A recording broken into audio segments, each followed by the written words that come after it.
Hello. So let's get right into phrasal verbs, which will help you with everything in life when it comes to American English. So let's get started. Our first one is come down with. When you feel like you are getting sick, you are coming down with something. It could be a cold, it could be, the nasty flu, but you come down with an illness. She came down with the flu after the trip. Oh my gosh, Mary, I can't go get coffee with you. I feel like I'm coming down with a cold. So when you, again, you're getting sick, or maybe you went on a trip and you were sick, you come down with or came down with past tense. All right, cut back on.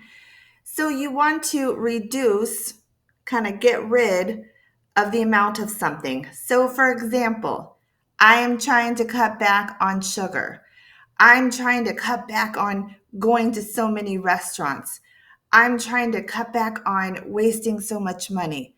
I'm trying to cut back on whatever it is in life that you're trying to slowly move away from. All right, let's go to the next one. Get away with.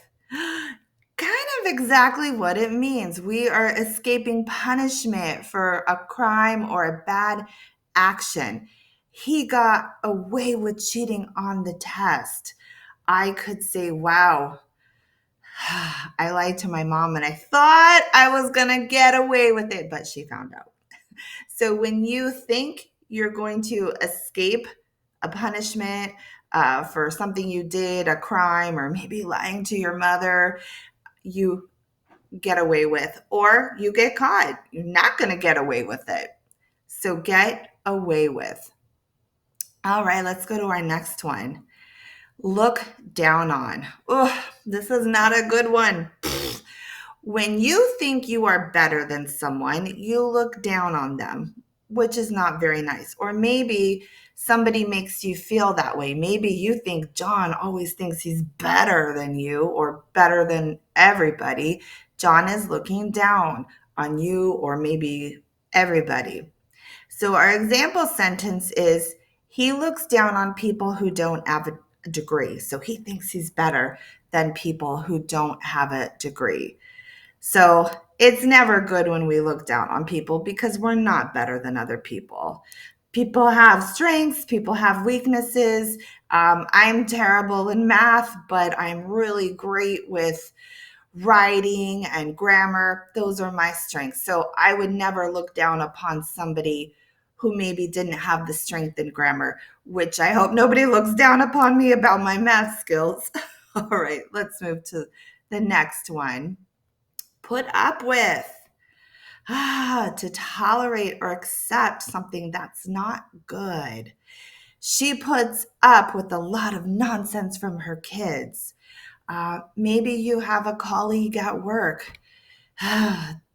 They're just like a jerk, but you have to put up with the behavior because you work with them. Sometimes we're in difficult situations where we can't just yell at somebody to stop. We just have to put up with it for a little bit. So when you have to accept something, you have to put up with it. You're not going to like it, but you put up with it and hopefully the situation gets better. Okay, next one. Run out of, to have no more of something. We ran out of milk, so I had to go to the store. Or, oh my gosh, Peter, I ran out of gas. Pick me up. So when we don't have anything of something, we run out of. All right, let's go to that next one. Take after, to resemble a family member. She takes after her mother and looks and personality. So this is a great example sentence because we can say it's a personality thing or we can say it's how you look. So for example, I could say, wow, your son takes after you. I can see it in the face and the eyes. He totally takes after you. Or I could say, wow, oh my gosh, Jane, she's got an attitude. She totally takes after her mother. That I'm kind of like, giving an example of like a personality and attitude thing. Or you could say, wow, Mary is so sweet. She takes after her father. Wow, I can totally see the family resemblance. You totally take after your father. You have the same eyes. So that is take after. All right. That is it. Have a great, great, great rest of your day, whatever time it is, or whenever you're watching this. And again, keep those questions and ideas for what videos you want me to make come my way. Bye.